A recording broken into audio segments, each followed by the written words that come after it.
Taste the Daily. Krishnagiri மாவட்டம் ஓசூரில் புகழ்பெற்ற சந்திர சூடேஸ்வரர் ஆலயத்தில் அதிமுக பொதுச் செயலாளர் எடப்பாடி கே பழனிசாமி அவர்கள் வழிபாடு செய்து வருகிறார். இது குறித்த கூடுதல் விவரங்களை தலைமை செய்தியாளர் ஜெயக்குமார் வழங்க கேட்கலாம். ஜெயக்குமார், வணக்கம். விவரங்களை சொல்லுங்க. வணக்கம் அருண்.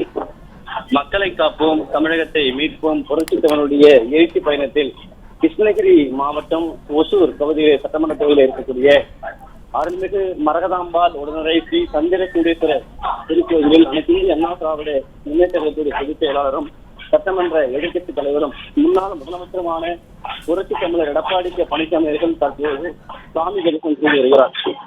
கிருஷ்ணகிரி மாவட்டத்திலே இன்றைக்கு அனைத்து அண்ணா திராவிட முன்னேற்ற கழகத்துடைய மேற்கு மாவட்ட கழக அலுவலகத்தை அவருடைய திருக்கரங்களால் திறந்து வைத்தார். 30 அடி உயரத்தில் இருக்கக்கூடிய அதிமுக கொடியினை உயர்த்தி வைத்தார். தொடர்ச்சியாக ஒசூரில் இருக்கக்கூடிய புகழ்பெற்ற மலைநீரில் இருக்கக்கூடிய அருள்மிகு மரகதாம்பாள் சந்திர சூடேஸ்வரர் திருக்கோவிலில் அதிமுக பொதுச் செயலாளர் புரட்சி தமிழர் எடப்பாடி கே பழனிசாமி சாமி தரிசனம் செய்து வருகிறார்கள். 2026 சட்டமன்ற தேர்தலிலே அனைத்து அண்ணா திராவிட முன்னேற்ற கழகம் ஆட்சி அமைக்கும் சொல்லுகிற இடங்களெல்லாம் பல்லாயிரக்கணக்கான மக்கள்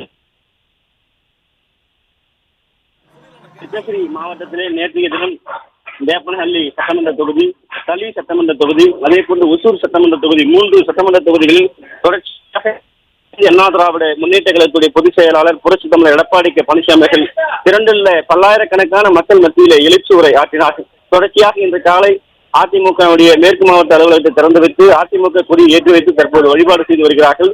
தொடர்ச்சியாக இந்த பகுதியில் இருக்கக்கூடிய, குறிப்பாக இந்த கிருஷ்ணகிரி மாவட்டத்தில் இருக்கக்கூடிய ஒசூர் சட்டமன்ற தொகுதி, அதே போல கிருஷ்ணகிரி உள்ளடக்கிய அனைத்து சட்டமன்ற தொகுதிகளிலுமே பூக்கள் அதிகமாக உற்பத்தி செய்யக்கூடிய விவசாய பெருங்குடி மக்கள் அதிகமாக இருக்கிறார்கள். அதிலிருந்து எசன்ஸ் போன்ற வாசனை திரவியங்கள் தயாரிப்பதற்கான ஒரு தொழிற்சாலைகள் வேண்டும் என்கிற அந்த கோரிக்கை எல்லாம் வைக்கிறார்கள்.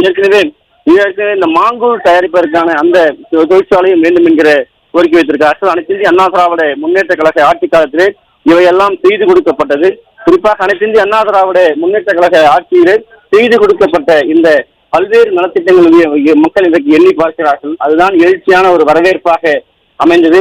அனைத்து இந்திய அண்ணா திராவிட முன்னேற்ற கழகத்துடைய பொதுச் செயலாளர் புரட்சி தமிழர் எடப்பாடி கே பழனிசாமி அவர்கள் இன்றைக்கு மக்களோடு மக்களாக மக்களுடைய பல்வேறு குறைகளை கேட்டறிந்து மக்களுக்கு தேவையான அனைத்து நடவடிக்கைகளும் 2026 மேற்கொள்ளப்படும் என்று தெரிவித்து வருகிறார்.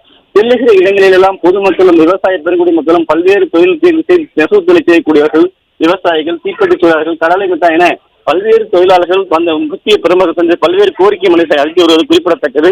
இந்த நிலையில் தற்போது ஒசூர் அருள்மிகு மரகதாம்பாள் உடனே ஸ்ரீ சந்திரசேகர சூடேஸ்வரர் திருக்கோயிலில் அனைத்து இந்திய அண்ணா திராவிட முன்னேற்ற கழகத்துடைய பொதுச் செயலாளரும் சட்டமன்ற எதிர்க்கட்சி தலைவரும் முன்னாள் முதலமைச்சருமான புரட்சி தமிழர் எடப்பாடி கே பழனிசாமி அவர்கள் சாமி தரிசனம் செய்து வருவது குறிப்பிடத்தக்கது. விவரங்களை வழங்கியமைக்கு நன்றி ஜெயக்குமார்.